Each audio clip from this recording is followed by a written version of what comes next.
Otherwise, all right. So we are recording. So everyone, I want you to meet Asquith Clark II. He is in New Jersey right now. So Asquith, if you don't mind just kind of saying something and waving so they can see you. Hello. This is Asquith. So he has offered to start our discoveries for the very first time. So, and we are going to have a discussion on different issues that are going on in Vickery, in the United States, in really in every sector of our whole globe right now.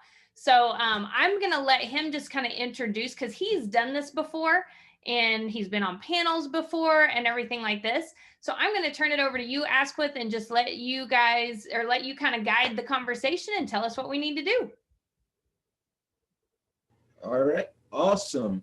I'm going to start off with just getting to know everybody, because we're going to be talking about some very personal things, and I want to make sure we're all comfortable. So we're going to start off with something a little bit fun, just a little icebreaker. And I'm just going to go through the list. If I pronounce your name wrong, please let me know. Pronunciations are very important. And my icebreaker question would be, if you could be a potato, what kind would you be? I'm going to start off with Moon.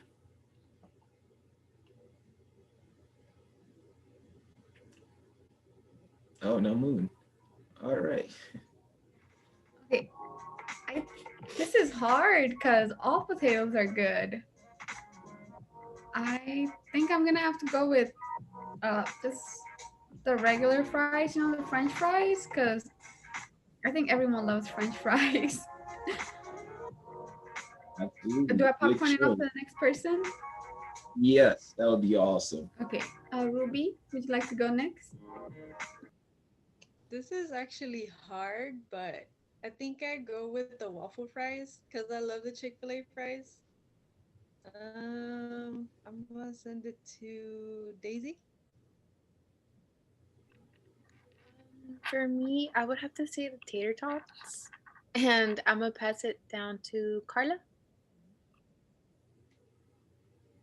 I think like Ruby, I would be the waffle fries because I love Chick-fil-A. So that is my reasoning for that. They're super good too. So I'll pass it off to Ranjita. If I could be one, then I'd be French fries also, and I'll pass it on to Miss Annette. I'm having a hard time between tater tots, waffle fries, and then the JoJo's over at the top right. But I think I am going to go with the waffle fries, probably also because of Chick-fil-A. And I will pass it to Asmina. I'm gonna go with the French fries as well, and I'll pass it to Permilla. I'll go with French fries too because I like it. I'll pass it to Sosota. I'll pick the first one, the potato tots or something. I think it's called. To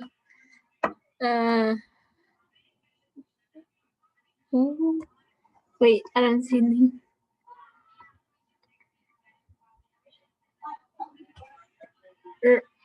Billy Lane. Go with the French fries. You got to pass it, dear. Oh, who else is left? I can't see. Lulia, how about you? I would also choose the French fries, and I'll pass it to Thaw. I'll go with mashed potatoes, and I'll pass it to Miss Daisy. I already went, but I'll pass it to Ron. I don't know if you've gone. Um, I'm honestly debating. I'm gonna straight wait a little bit because I like potato wedges, but I did see the baked potato. If the baked potato is like a Texas style brisket sausage baked potato, then I might go that. But if not, I'm gonna go potato wedge. And is that everybody else? Anybody that hasn't gone? Bianca, have you gone? Okay, where you should go. I'd pick mashed potatoes.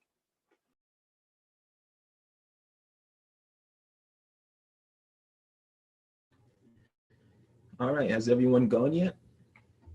Anyone who hasn't gone? All right, in that case, I'm going to have to go with the French fries. I grew up eating McDonald's French fries, and once you're hooked, you're hooked. So yeah, so I'm glad we got the introductions on way. I'm glad to know my potato fanatics here, knowing different type of flavors and tastes you all have. Absolutely, Ruby. So today we're going to be discover fighting systematic racism and talking about how racism just takes every shape and form. And I have a little Google slide. I'll just be going over definitions.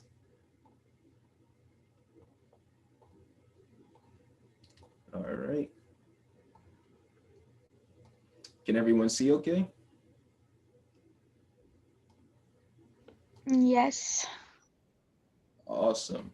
So today we'll be talking about shape and piece together, identifying stereotyping and microaggressions in our daily lives. I'm Ask of Clark II, already went through that. And we have some definitions here. So what do we know about racism and microaggressions? So racism, prejudice or discrimination directed to an individual or a group of people based on racial and ethnic background or skin color. I'm going to get more into that later. Microaggressions, a statement or action that is often a subtle, indirect form of discrimination against a certain ethnic group or individual. And in social equity, something I hope you all will be wanting to strive for, if not already, after this call, which is the active commitment to fairness, justice, and equality in the formulation of public policy, distribution of public services, and etc. All right, so some causes and consequences of microaggressions and stereotypes. Some causes of these would be dominant narrative stereotypes. A common one would be all Asian people are smart, which is just not true and ignorant. And most of these things can stem from misguided practices in education. A lot of education is Eurocentric, whitewashed, not a lot of diversity, and also just pure miscommunication and making mistakes. And the consequences, it can upset an individual, contribute to a culture of explicit and unchecked racism. So here I wanted to talk a little bit more about how whitewashed history is in education. So in school, like I said, racism can come in all shapes and sizes, and education is one of those shapes. You might notice that in your history class, you may only learn about, world wars and just events that are just showing white supremacy or just white dominance and not really anything else. Also, you might see lack of diversity in teachers or guidance counselors. You may not see teachers that look like you or guidance counselors that can personally relate to the things that you're going through in school, especially during these times of social injustices. And also you can even see it just in any aspect, like a lack of diversity in food options served in school. Some schools, they might not often serve rice or not at all. And those are very fundamental elements to a lot of our diets. That just shows a lack of diversity. I'll come back to this later. And here a good quote is, "Until lions tell their tale, the story of the hunt will always glorify the hunter." This is by Chinua Achebe. And it kind of just goes and talks about how in history we might learn about these tragic events like slavery or Japanese concentration camps. But for the most part, all these books, they have white authors. They have authors that aren't people who were directly affected by this. And in turn, they'll make it seem like it's less cruel and less, and underestimate just how bad these things were and just gloss over it. I'm sure these kind of topics don't take a lot of time in the curriculum, and they only gloss over it, like slavery, and not talking about how racism exists today and just in general ethnicities before. They don't really talk about that culture. So before we start moving into discussions, I just wanted to say, what steps do we take and some reminders if you ever face microaggressions in your life. So microaggressions can leave you paralyzed with shock or anger, but just remind yourself, I am a person who will stand up against bigotry and I won't let hate have the last word. Responses to use when you face microaggressions, like if someone was to assume your country of origin, I'm gonna go over some examples. Just say that's offensive or that's not funny. Represent your seriousness and show you're not joking around. Microaggressions can also be caused by misunderstandings. We're not all perfect, so I'm not asking you to come from a place of hatred or contempt. Sometimes people do make mistakes and just ask questions like, what do you mean by that? Why would you say something like that? Or what point are you trying to make by saying that? Come from a place of peace and kindness, but choose your battles. Know when to walk away. Some people, if they don't want to learn, then that's not your full responsibility to do so. So now I'm just going to talk about some examples of microaggressions. Some themes would be a foreigner in your own country, when Asian, Mexican, or Latinx Americans are assumed to be foreign born. Microaggressions can be, where are you from? No, where are you really from? Where were you born? You speak good English. A person asking an Asian American to teach them words in their quote unquote native language. And the message they're trying to give you is like, you are a foreigner, you are not American, which is not okay and it's not cool. And over here also, things like you're not like other Muslim people, or what do your people think about that? Or you're really pretty for someone who's dark. So things like that. And here I just have like a list of other microaggressions in their message. I know that's a lot. And I just wanted to open it up to have a discussion with all of you today. It might be really hard to identify, but I just wanted to hear if anyone was willing to share any form of racism or microaggression, either that be in class, if you were reading a book and you heard a slur, or you felt like some topics discussed in history didn't fully represent the truth, and just things that you can remember. Whoever's willing to share first, the floor is yours.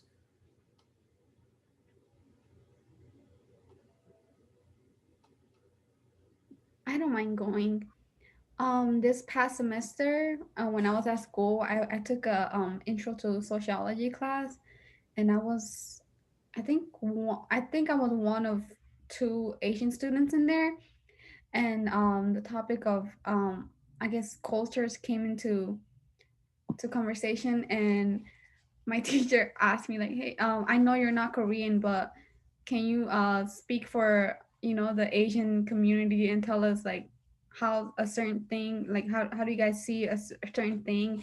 And at the time I didn't know what to say, so I just like kind of chuckled at it, and then I just said my point of view, because like I can't speak for the whole Asian community, but I know how my, like specifically to me, like how I see it personally. But I feel like it is important to like to not like when we chuckle at things like that, when we laugh at things like that, it makes it seem like we're okay with it. But I think we should really say like I can't speak for the whole Asian community because I'm not the whole Asian community, but I can share what I personally think. So I think that's important to set that boundary of like that's not, that's not okay for you to assume that me and the whole Asian community think the same way.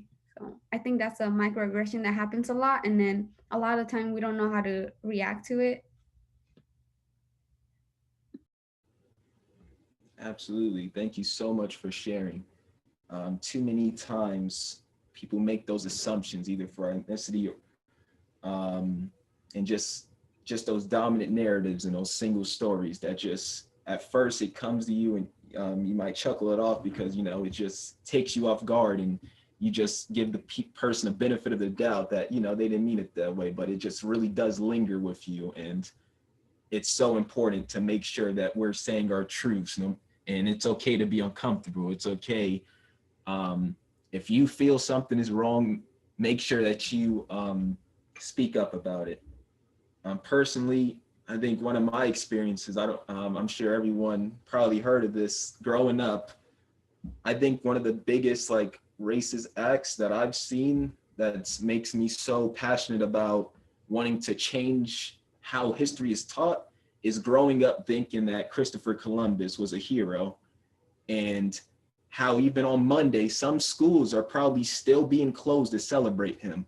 And just the idea that you grow up and when you're so young, you're taught that this person, he's someone that's worthy to be praised. You don't get taught about how he was the reason for a bunch of the genocide of indigenous peoples, and how that was just all marked up as he was the founder of America, and just things like that. Or how in my school currently, we have books like Huckleberry Finn or To Kill a Mockingbird, where in classes they have the N-word in the book and they just say it. They don't ask if, they let that slide. They allow kids, it don't matter if you're black or white, to use that racial slur, and they assume that students know the history of that word and the century of just oppression and pain that comes with it, and they just say it loosely. And it doesn't make it any better that most teachers aren't even most teachers aren't even non-white, so they are even allowing that behavior. So yeah, I would just love if anyone else had any stories they wanted to share. Hi, everyone. Back in the summer, I used to be tennis coach, or not this summer, but when I was younger, I used to do tennis coaching for Dallas Tennis Association. And so we would do our normal job as far as we have essays for the kids to write, and then we turn them in at the end of the week and stuff like that. And so if if any of you guys are familiar with Oak Cliff, there's and know where Keys Park is, I was taking my work over to Keys Park to go get to turn it in and whatnot. And then I actually have my nephew or my little cousin with me as well. And so I park the car, I go in the building, and I go turn in my stuff, and then I come back out, and there's a cop right outside with his car blocking my car in, so that I can't leave at all. And my little cousin's in the car, so I go up there and he waits till I get in the car. I'm thinking, oh, okay, maybe he's just sitting there watching, or I didn't think he was just blocking me in. Maybe I was hoping not, but he was, and he waited till I got in the car to actually approach us. And so he just waited, and he thought he didn't know who we were, and he just was, for whatever reason, thought I was possibly breaking in the building. And he mentioned because it had bars on the, if you're familiar with Oak Cliff, a lot of buildings or a lot of places, houses, businesses have bars on their windows. So he went on talking about they have bars on their windows, you trying to get through them. I was like, no, I walked in through the front door. The business is open right now. Even though I had my Dallas Tennis Association shirt and hat on, but he just kept kind of just badgering me and my cousin, just questions and wouldn't let us leave. And the only reason he did let us leave was when the worker finally saw us conversating outside, and he finally came out, and he was just wondering what was going on, and he had to tell him. But I thank God that he was there to tell him, because if he wasn't, that cop would not have let us go, because he was just gonna keep badgering us, trying to figure out what we're doing, who we were, even though I have a car full of tennis equipment. So it's like yeah, man, I guess.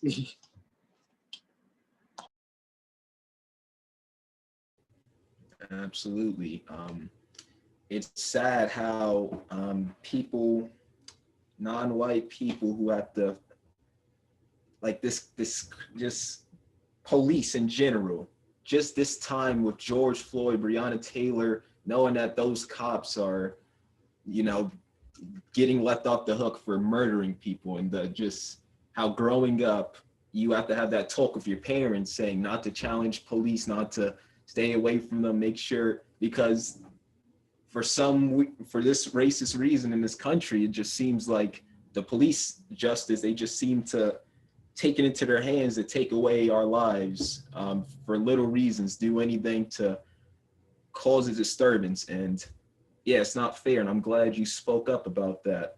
I believe the best way we can do is to raise our voices, not to stay silent, not to let, our oppressors, not to be an accomplice in our oppression by not speaking up against these. And thank you so much. And I'm sorry that you had to go through that. And that's why these conversations are so important, to let people know that, this is real and this is not okay. And it's happening everywhere. And sadly, some people are losing their lives for things like this. Anyone else have any stories they want to share, or things that they might have seen taking place that might have been racist or heard of?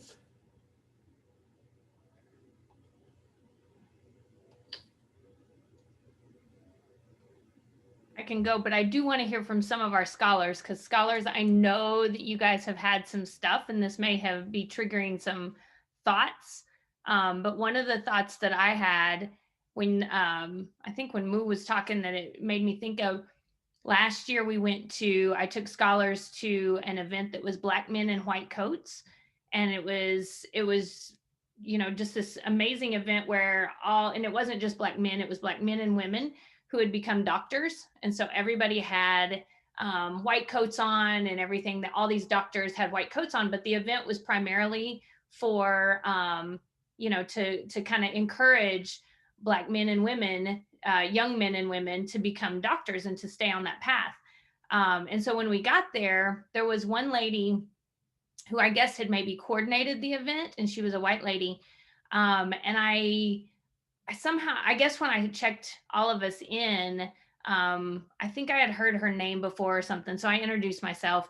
So anyway, at the break, when we stopped for lunch, they needed some people to speak to the camera. And so she came up to me and said, would you be willing to speak on camera to, tell about this event? And it was curious to me, because I thought, okay, I am like the one white person here at the event, and that just seems, not right. And so I said, well, I have some scholars that could do this. But then I went to the scholars, and most of our scholars were Asian. Of course, Luli, I think you were there too. And so, but so that I asked our scholars, and they kind of hesitated.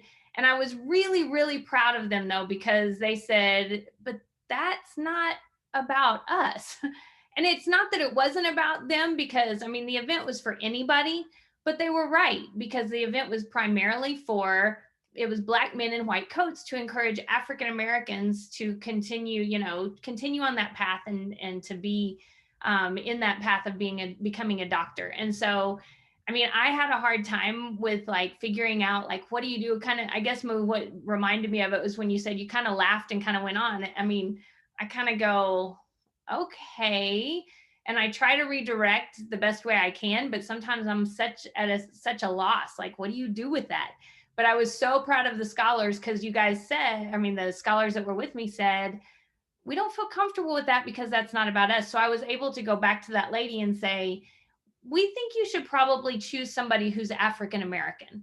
And she did, I guess. I guess that's who they got. But I think a lot of times when I'm in spaces, there's one other white person, it's they feel comfortable with coming to the one other white person in the room. And so, it just kind of creates that whole dominant thing of where white people are always in charge, and white people get to speak for a community that they don't represent necessarily. So anyway, that's just one thing that came to mind when you were talking, Moo.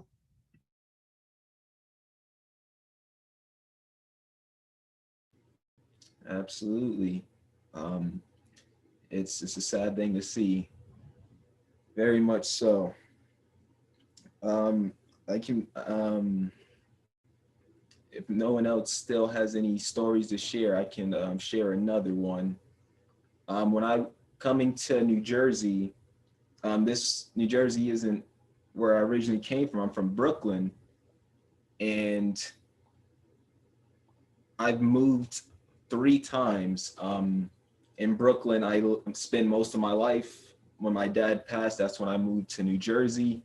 And in Brooklyn, it was majority Black or Latinx, and usually I wouldn't really see that many white people. And the education system, it was just, no one was really motivated to learn. There was a lot of fighting. It was a lot of, gang violence, a lot of shootings. And when I moved to Bordentown. So then for the first time, like, I kind of had that feeling of culture shock, because I became the minority at that point and I was never used to that. And the education there was just so much better, so much more like encouraging. Students rarely like had fights. Students rarely like disobeyed their teachers. And it was just like, why when I move, why is this like such a difference in education, such a difference in motivation to like learn and strive? And then I moved again to Plainsboro, and it just became even more prominent. But what didn't really change is that in all my classes, I'm just one of the only Black people in the class, and everyone else around me is white. And it's like, but I do find people that look like me is in common placement classes. It seems like AP, like rigorous courses like AP classes, they seem to not only have like one specific ethnicity, and you only see like 1 or 2 people that look like you. And that's where systematic racism comes in. Guidance counselors, when you come in, I had a talk with mine. When they come in, they may assume, well, you might not be at the level as someone else, so we're not going to even tell you about it. I didn't even learn honors classes existed until I joined an organization like Eagle Scholars.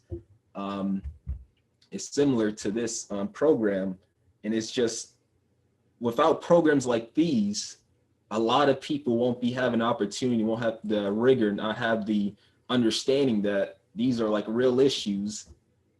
And it's kind of sad that, our education system, not always we can rely on them to give us the most equitable education, because it seems like your environment dictates what kind of education you have, what kind of life you're going to have, who you're going to work for, and what are you going to do in your life. And that's unacceptable.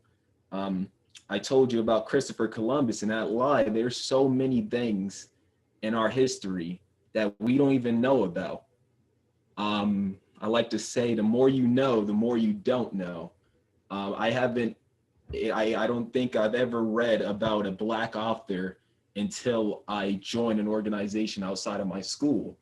I don't think I haven't even had a Black teacher since I like moved to Plainsboro. And just little things like that, you can't see these role models as people that you can like mirrors and like windows, see somebody that can reflect your experiences in a window to see like what you can become. I didn't see the importance of being a teacher, like the importance of being an educator. When a teacher and educator, they are shaping your mind, how they teach lessons, and that's something really important. So yeah, again, I don't want to force anyone to speak, but please, this time, I don't think schools ever give you a time to speak about these things you go through. And I would love to hear, either it be a sentence or 2, I would love to hear your voices. Please don't stay silent. I'm going to give you guys a couple minutes, and then I'm going to start calling on you, because Asquith may not, but I will.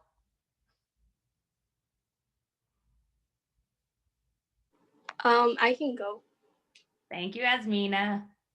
Okay, so after this conversation, it really like clicked on me. Like I never thought about this. I always thought that when people ask me where are you from or you speak good English, I thought that was a compliment. And after I got into high school, a lot of people said that to me. Like they asked me where are you from or where are you born, and I was always happy to tell them about me, but I never thought that they were being, you know, like this. And one time, it's not really about like this specifically, but it's mostly about like physical stuff. And one time my friend, I had this girl who was always like kind of being racist against us and would always pick on us in middle school. And she had a little argument with me because she would always like not like discriminate, but more like pick on me. And then one time when I think it was like at a gym or something, I was sitting like in front of it and then I was chewing the gum really loud. And she was like, that's not how you chew gum. And she knew that like Asian people chew it differently. And so what happened was I was feeling really bad about it. And I told my my best friend, and she's not like me. I take my things like to like I don't really say it out loud and I keep it to myself, but she's not like that. So she also had she got mad and she started arguing with their little friend group. And after that, one time we met again when we were walking, and there was her friend, and then there was this guy. And they just started picking us because we were Asian. They started talking bad about her eyes, like my friend eyes, because they think that we're Chinese, but we're not. And I don't have a Chinese eyes, but like a lot of people think that my friend has Chinese eyes. So she started talking how she has Chinese eyes, how she looked like Chinese, and everything about that. But we were not Chinese, and I wanted to speak bad. Like I just wanted to speak so like badly that time, but I guess like I couldn't like I couldn't talk. I was not brave enough, and she was the only one that fought for me. And yeah, it just occurred to me how that was so offensive, but I didn't get to like talk, you know? Absolutely. Thank you so much for sharing. And I'm sorry to hear that. And I will just have to tell you, as bad as that experience was, you can look back on it and think to yourself that now, after experiencing that, after understanding and just understanding how terrible that situation was, to just use that as motivation, that whenever that happens again, to speak up about it, or to speak up even now, or to get back in contact with your friend, or just it's never too late. It's never too late to fight for these justices. If anything, you can go to the school and just tell them about that experience. Tell them so that these things won't occur again, because most likely or not, these things are systematically made to happen. You educate people, you leave out certain details, you make model minorities, and then stereotypes occur, and then these aggressions occur, and they stick with you, and that goes on for the rest of your life. And a saying that happens is, as long as you have people to exist to get less, then other people get more.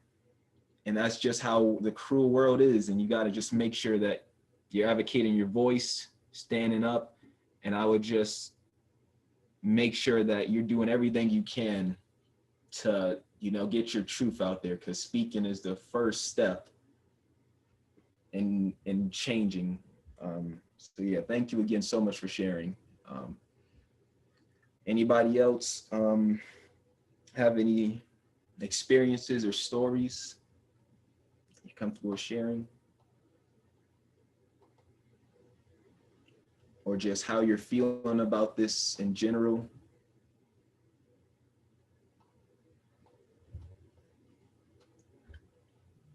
Ta, Lulia. Bianca.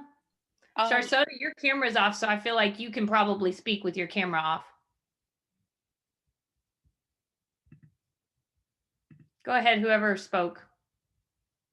I was gonna speak, but I don't really have any stories, and I feel lucky because I've always gone to like diverse schools, and by diverse I mean like more colored people. It's only like not many white people. It's only ever been like 1 or 2 white people in the whole school.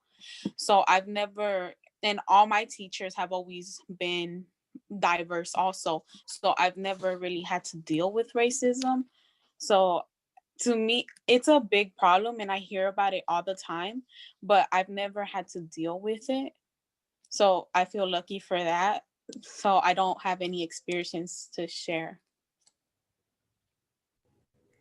And also, I just I just want to add that especially when we're younger, we don't notice these things as often, so we don't even know that it's something that is offensive or something that's, you know, because microaggressions, they you can sometimes you don't know their stereotypes or their discriminations, and so it's not until like years later when you get older and when you learn more about what it is that you notice that, oh, you have experienced these things, you know, but when you're younger you may not be able to identify it. So And I want to share really quickly. I've already shared this with the other interns, but as Moon was saying, like a lot of the times this happens when you're younger and you don't notice it, and it happened to me. I speak English very fluently. English is my first language, but because my last name is Gonzalez and it's a very well known to be like a Latino last name, I was taken out of my my regular English class, as well as other students, depending on what our last name was. So other students were like Morales or Serrano. So if they were well identified as being like a Hispanic last name, we were taken out and being put into either the Spanish classes, the bilingual class, or being taken into our own little class because our last names were like very Hispanic, I guess. We were never given an explanation why we were being moved from classes. But through this process, it was later on we found out that it was because the school was getting more money just because they were having more Hispanics at the school.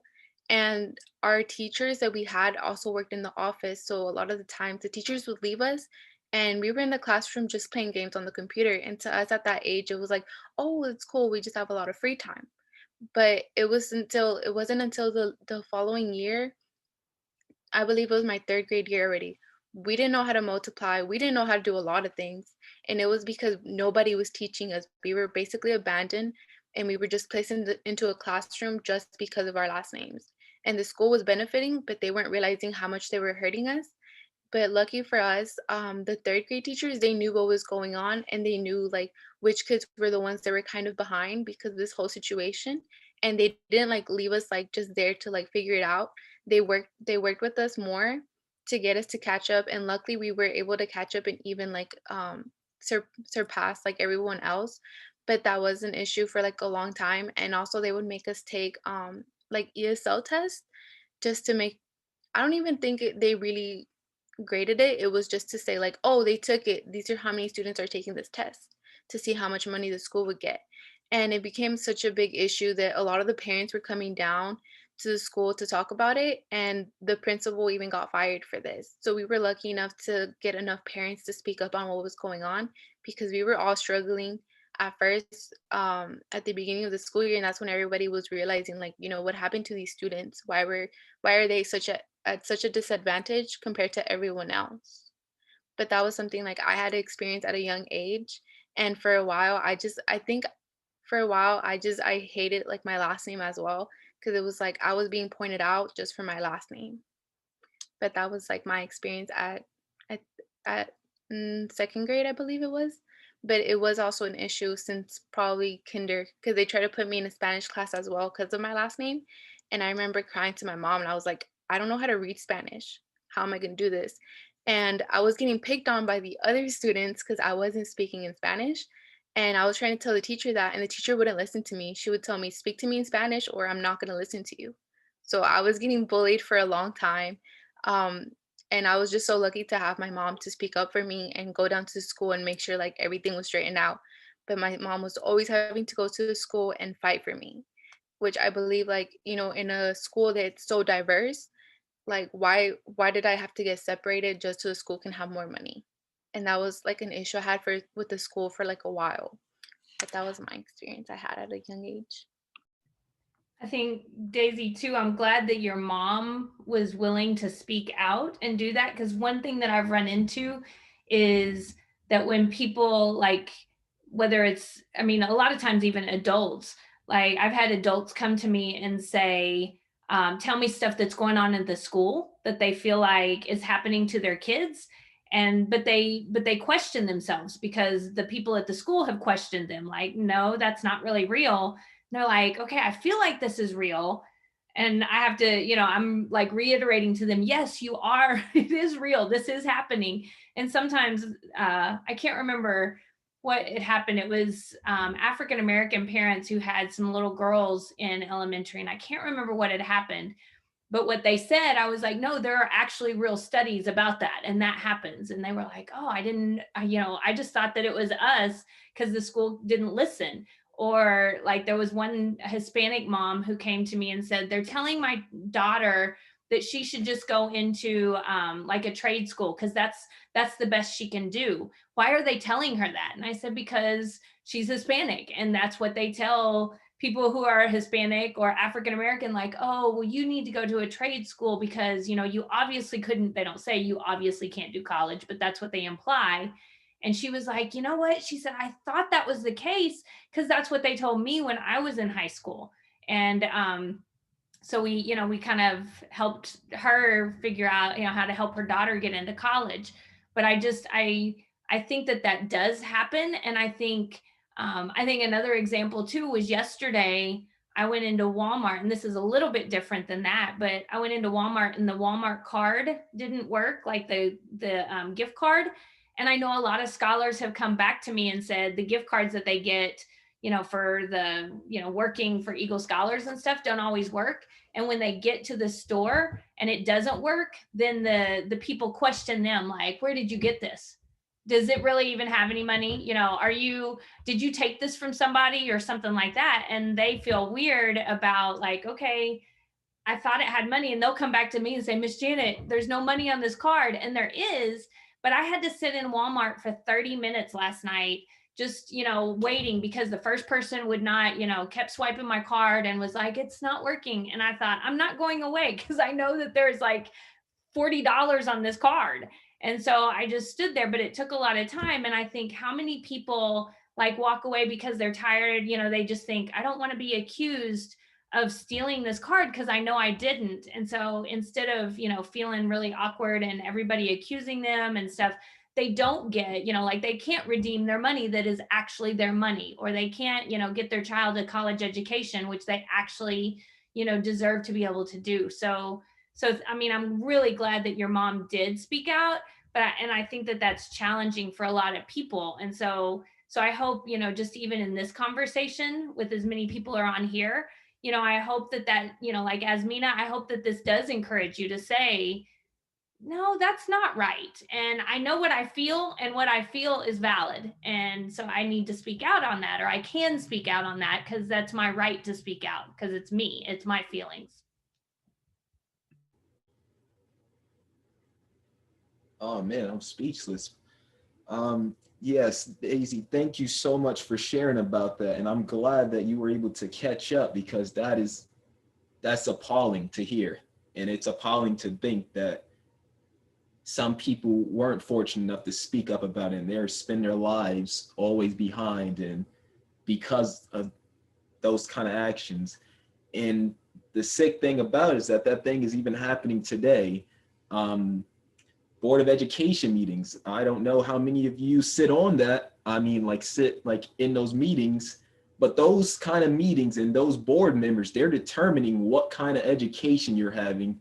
They're determining what are you going over, what's the curriculum. And what Bianca said to me, I think it's really important when she said that she's fortunate enough not to experience racism. I implore you all to really just be really self-reflective. It is so, when I first started hearing about this, I also believed What happened at my school, a student posted a racist TikTok video comparing Black people to chimpanzees, and the principal or the superintendent, they had group calls, like Zoom calls to like talk about your lived experience. And when I was going there, I was going to say, well, I didn't have any like racial experiences. Like, I'm just going to tell them how good, you know, life has been. Like, I haven't. And then I really like started thinking about it, just little things like someone saying, you know what, Asquith, you're not like other Black people. And I just think to myself, oh, I guess it's just a compliment. But no, it's not. Or just little things like that. And it doesn't even have to be directly towards you.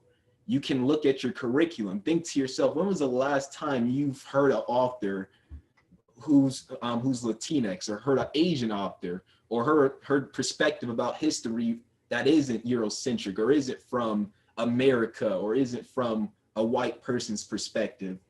And things like, how long do you spend talking about slavery, or talking about, or even at all about white events that just showed pure just dominance and oppression? And what impact does that have on you? There's so many stories out there that have white authors and have Black or Latinx people in the background, and that's for a reason. Think to yourself, what am I learning right now? How is this going to benefit me in the future? Is this helping me learn to start my own business, or is this helping me to learn how to just do something for someone else who is rich and wealthy? Just little things like that. And just read, educate yourself. You know, the school will not teach you everything. It's hard to say it, but when you really look back at the history, schools were segregated in America, white and colored. There was a time when school then started becoming integrated. So there was a time when the curriculum was just purely white. And even now in universities, you might wonder to yourself, why, when I look at the diversity of these prestigious schools, why is there such a low percentage and such a high percentage for white people? Because these schools didn't even allow people who aren't white to join. And you got to really understand that this curriculum, it was implemented. And at first, the first implementation was there to advocate and promote racism, keep you down and keep others up. So even though you might believe you might not have experienced racism, I really do implore you, because this country and its system, either it be class system, either it be where you live at right now, it is all systematic from the day you're born. And it's really, you really have to open your eyes and just educate yourself and make sure that you're understanding what oppression systems are in place right now. But yeah, I don't want anyone to leave this session thinking this doesn't apply to me. And even if it doesn't, if you are white in this session, please know that it's not enough to not be racist, but to be anti-racist, to stand up against this and use your privilege to promote, to uplift others. And yeah, please. And also, I just wanted to say something really quickly. Asmina, when you were speaking about your story, and when that bully and a man showed up and they were calling your friend have Chinese eyes, I did hear you say that you don't have Chinese eyes. And I just wanted to just correct you and say that please don't say Chinese eyes, you know, like just little things like that. Just make sure that, you know, we're being respectful. Like, it's like if I was to say, oh, I got black lips, but I like he has black lips or something, like, just please be careful and make sure that you're being respectful. I know you didn't mean no harm by it, but that's how subtle and little things can just slip by like that. I hope I'm not, if anyone else wants to speak, I hope I didn't go on a little bit. I just wanted to say that since we're getting close to our time. So is there anyone else that wants to share, or just what they learned today, or just how they feel? It's not really a story, but I'll just say one thing.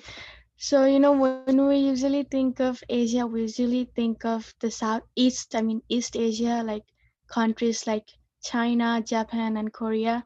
And they usually have the hooded eyes. And you know how people from South Asia or North Asia, they don't have the eye. And they're like, and when they ask me, where are you from? And I'm like, Asian, and they're like, really? And I'm like, yes. And they're like, oh, you don't have those eye. I thought you were Hispanic. And I'm like, no, I'm Asian. And I feel like racism towards Asians is very normalized. I don't know, it's just what I think. And that's it. Can you speak more to that, Ranjita? Like when you say normalized, talk more about like what you notice. Because you know they keep making jokes about oh you know how India is in Asia, but they're like oh I thought it was a country. Oh, I didn't know India was in Asia. And they're like, oh my god, you guys are from different country and stuff like that, from like different nation and stuff, because we don't have the eye, you know how other Asians do from East Asia. Yeah. I'd like to add more onto what Ranjita just said when she said that Asian racism towards Asian is like normalized. So things that we see on the internet are things that are recorded by someone, but there's a lot more that happens when things are not recorded.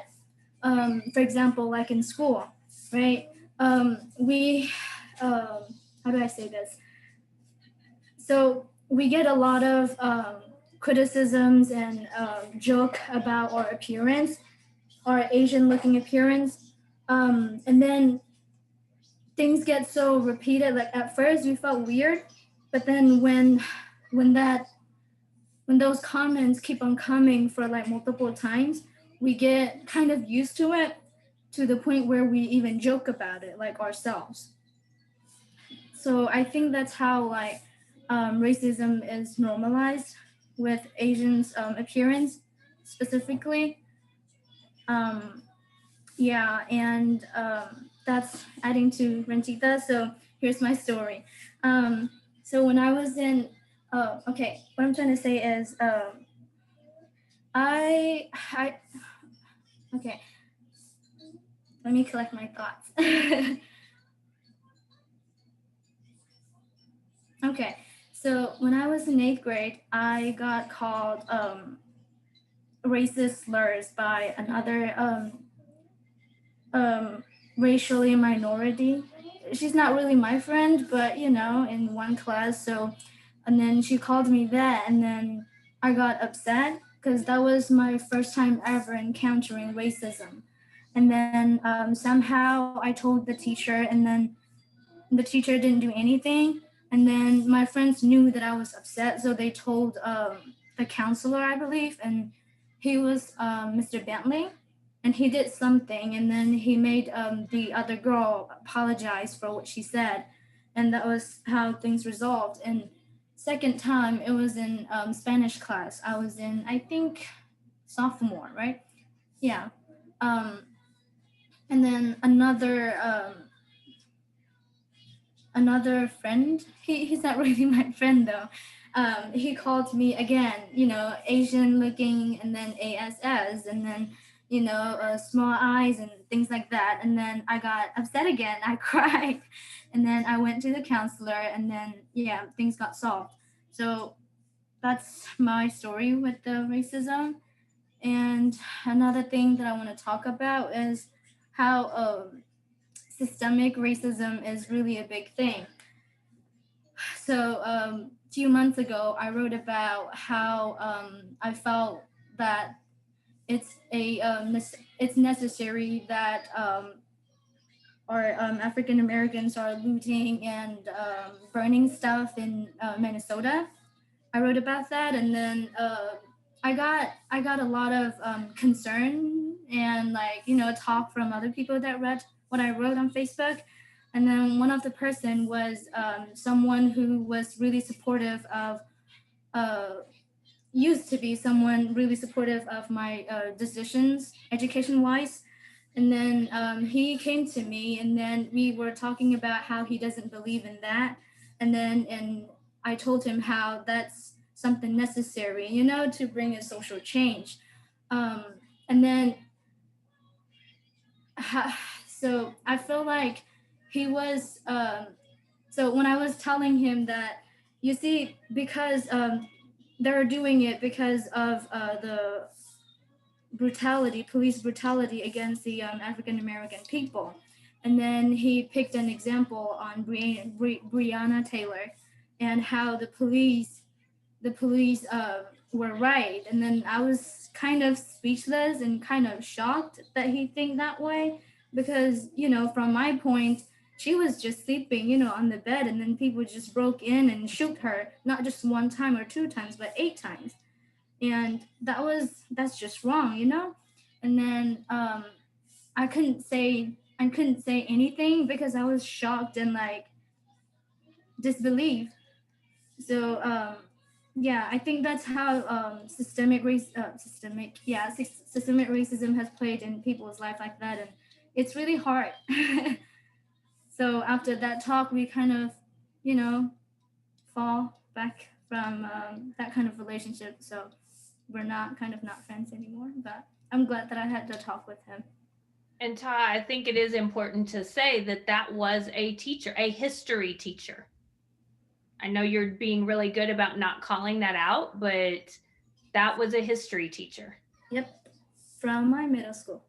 So that's where that systemic racism comes in, because if he is teaching history and he is not only not condemning those acts, but also trying to convince you that that isn't reality, then I mean, he has 7 history classes a day of, you know, of that kind of ability to influence students.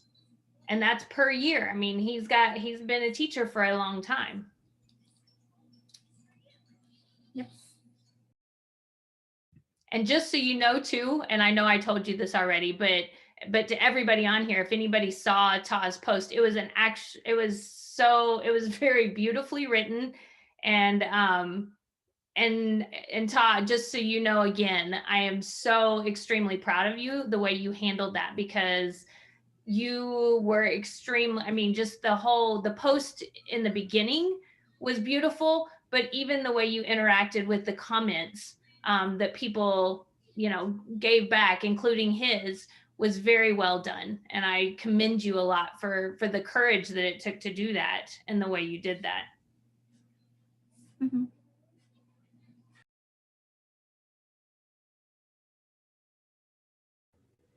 Yes, thank you so much for sharing. I don't think there would be a better example than that to just show how people that have like teachers, you know, you might think they don't, like some people might think they don't really have that importance of a role, but when you have a teacher, like a history teacher on top of that, that has that kind of points of views, they're spending their life and career absolutely changing the minds of students while they're young, and then they grow up to have those same racist connotation, racist ideas. And it's sad, and that's that kind of cycle of systematic oppression, systematic racism, to grow up and then continue doing that. And I'm so glad that you wrote about it. Your writing is a great example of how we can break that, and talking and making sure people understand. I am so happy that all of you have joined today. Your attendance here alone is already making a huge impact. I'm glad I had the chance to spark your minds about these kind of conversations if you've never had them before, because it is so important. And this conversation is what sparked me in my career to educate people, because there's so little people who will. and there's so many people who are being educated and misguided. And I just wanted to tell you all, thank you for being here. Thank you for sharing. And you're all going to do amazing things. And thank you so much for having me. Thank you, Asquith. That was wonderful. And so scholars, one of the things that I'm thinking, so it's like everybody warmed up after about 45 minutes. I think this would be a good conversation to continue. If you guys, if any of you on here want to maybe continue that conversation, Asquith has even talked about potentially maybe doing it again.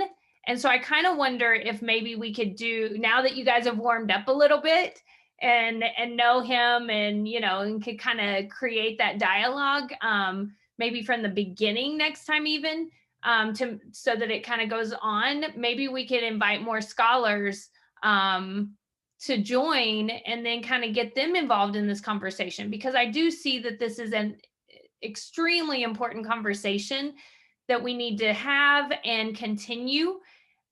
Here's the other really kind of really frustrating and troublesome thing. And Azmina, this also made me think of you when you said, you had that experience and you didn't know what to say and you wish you would have maybe done it differently.